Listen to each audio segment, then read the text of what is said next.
Juste après l'ouverture de la COP25, le ministre burkinabé en charge de l'environnement s'est entretenu avec les membres de sa délégation qui ont fait le déplacement à Madrid.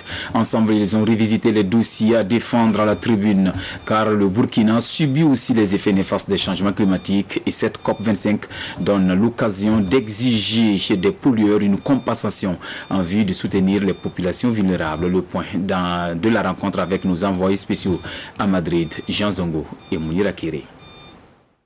Les enjeux sont énormes et les délégués nationaux à la COP25 en sont conscients.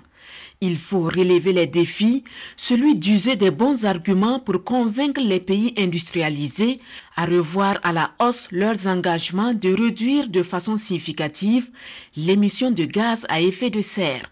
Les délégués burkinabés, en synergie avec ceux des autres pays les moins avancés, vont surtout devoir amener ces mêmes pays industrialisés à augmenter leurs engagements financiers visant à soutenir les populations vulnérables dans leurs besoins de résilience face aux effets néfastes des changements climatiques. Nous subissons les impacts négatifs des changements climatiques. Pour ce faire, il faut s'adapter aux effets des changements climatiques, renforcer les résiliences des communautés face à ce phénomène qui est vraiment très préoccupant à l'échelle mondiale. Et également, il y a les questions de finances que nous allons essayer de voir comment mobiliser les ressources pour venir financer les projets qui puissent renforcer la résilience des populations, réduire les vulnérabilités au changement climatique. Pour l'atteinte des objectifs, une mise au point s'avère utile. Qui convaincre, où le trouver et quelle stratégie mettre en œuvre? Le ministre en charge de l'environnement et ses proches collaborateurs donnent des directives.